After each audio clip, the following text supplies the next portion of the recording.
সন্তান নেয়ার জন্য সহবাসের নিয়মগুলো কি কি? কোন অবস্থানে সহবাস করতে হবে? সহবাস করার পরে কি নির্দিষ্ট ভঙ্গিতে শুয়ে থাকতে হবে? ঘন ঘন বীর্যপাত করলে কি পুরুষের প্রজনন ক্ষমতা কমে যায়? এমন অনেকগুলো প্রশ্ন আপনাদের কাছ থেকে এসেছে। এই ভিডিওতে বিষয়গুলো সহজ করে বোঝাবো।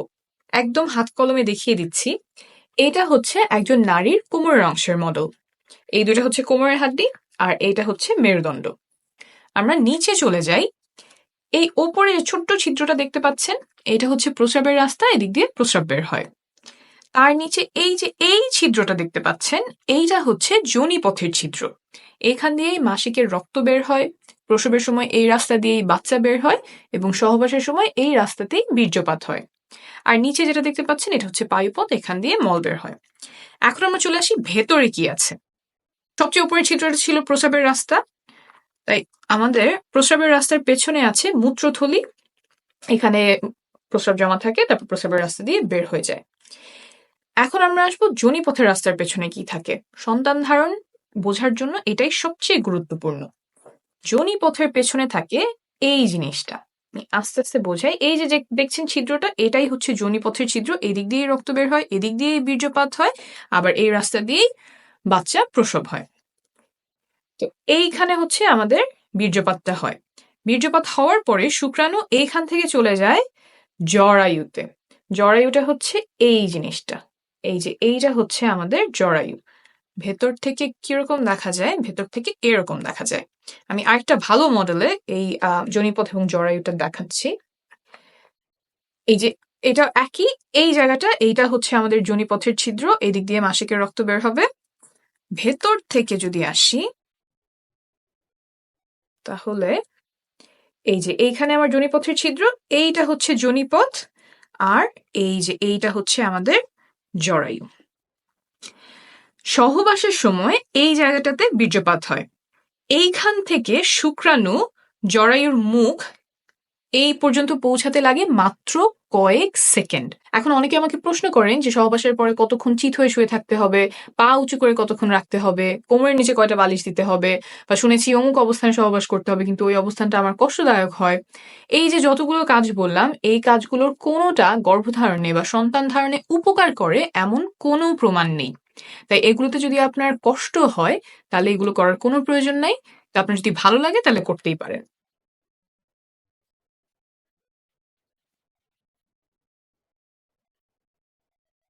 তবে একটা কাজ আছে যেটা করলে গর্ভধারণে বা সন্তান ধারণে অনেক উপকার হয়, এটা প্রমাণিত।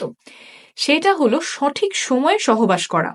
সঠিক সময় বলতে এই যে এখানে যে বীর্যপাতটা হলো, তারপর শুক্রাণুর কিন্তু অনেক দূর পর্যন্ত যেতে হবে। শুধুমাত্র জরায়ুতে গেলেই হবে না, জরায়ুর পরেও আরো রাস্তা আছে, সেটা আমি দেখাচ্ছি। এই যোনিপথ পার হয়ে জরায়ু পার হয়ে নালী পর্যন্ত আসতে হয়। এই যে জরায়ুর দুই পাশে যে জিনিসটা দেখছেন, এইটাই ডিম্বাশয়। এইখানে ডিম্বাণু থাকে, তারপর ডিম ফুটে বের হয়ে নালীতে আসে। এইখানে এসে ডিম্বাণু শুক্রাণুর সাথে মিলিত হয়। অর্থাৎ শুক্রাণুর যে লম্বা পথ, যোনিপথ, তারপর জরায়ু, তারপর নালীতে আসা, এই লম্বা যাত্রায় তাকে অনেক কিছু সাহায্য করে।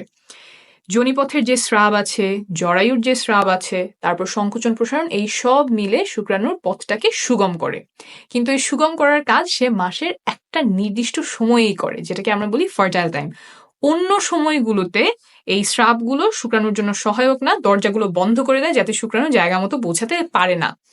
তাই এই ফার্টাইল টাইম বা সঠিক সময়, সহবাসের সঠিক সময় জানাটা খুব গুরুত্বপূর্ণ। কিছু লক্ষণ আছে যা দেখে এই সময়টা খুব ভালোভাবে চিনতে পারা যায়। এটা নিয়ে আমি আলাদা একটা ভিডিও করেছি, আপনারা চাইলে দেখে নিতে পারেন। এখন আসি এমন একটা বিষয়ে যাতে সন্তান ধারণের ক্ষমতা কমে যাওয়ার সম্ভাবনা আছে। সহবাসের সময় অনেকে পিচ্ছিল করার জন্য মুখের থুতু ব্যবহার করেন, আবার কেউ কেউ লুব্রিকেন্ট ব্যবহার করেন।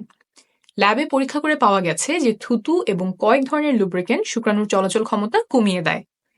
তাই সাবধানতা বশত এসব পরিহার করার পরামর্শ দিচ্ছে American society for reproductive medicine. অর্থাৎ আপনি যদি থুতু ব্যবহার করেন, সেটা আপাতত বন্ধ রাখলে ভালো হবে। আর যদি লুব্রিকেন্ট ব্যবহার করতে হয়, তাহলে এই লেখাটা প্যাকেটের গায়ে দেখে কিনবেন।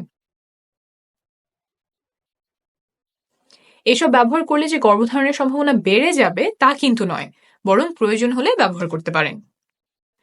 এখন বলি, ঘন ঘন বীর্যপাত করলে পুরুষের প্রজনন ক্ষমতা কমে যায় কিনা, সন্তান ধারণের জন্য কত ঘন ঘন সহবাস করার প্রয়োজন। একটা গবেষণায় দেখা গেছে যে প্রতিদিন সহবাস করলে সফল হওয়ার সম্ভাবনা সবচেয়ে বেশি থাকে, 37%। একদিন পর পর সহবাস করলেও সফলতার সম্ভাবনা কাছাকাছি থাকে, 33%। কিন্তু যদি সপ্তাহে একবার সহবাস করা হয় তখন সম্ভাবনা নেমে আসে মাত্র 15%। অর্থাৎ ঘন ঘন সহবাসে সফলতার সম্ভাবনা বাড়ে। প্রতিদিন বা একদিন পর পর চেষ্টা করলে সর্বোচ্চ সম্ভাবনা থাকে। অনেকের একটা ভুল ধারণা আছে যে ঘন ঘন বীর্যপাত করলে পুরুষের প্রজনন ক্ষমতা কমে যায়। অনেকদিন পর পর বীর্যপাত করলে বীর্য ঘন মনে হয়, সেখান থেকে এই ধারণা তৈরি হতে পারে। তবে প্রায় 10,000 বীর্যের স্যাম্পল নিয়ে করা একটা বড় গবেষণায় দেখা গেছে যে প্রতিদিন বীর্যপাতেও শুক্রাণুর সংখ্যা স্বাভাবিক থাকে। আমি নিচে রেফারেন্স দিয়ে দিব, আপনি নিজেই চেক করে নিতে পারবেন। মোট কথা, প্রতিদিন বা একদিন পর পর চেষ্টা করলে সর্বোচ্চ সম্ভাবনা থাকে। আর যদি ফার্টাইল উইন্ডো বা গর্ভধারণের সবচেয়ে সম্ভাবনাময় সময়টা খুঁজে বের করে তখন ঘন ঘন চেষ্টা করা যায় তাহলে আরো ভালো। তবে সবার পক্ষে এসব শিডিউল মেনে চেষ্টা করা সম্ভব নয়, অনেকের জন্য সেটা উপযুক্তও হবে না। আপনি নির্ভরযোগ্য তথ্যগুলো জেনে রাখলেন, তারপর আপনার পরিস্থিতি অনুযায়ী যেটা ভালো হয় আপনি সেভাবেই সিদ্ধান্ত নেবেন।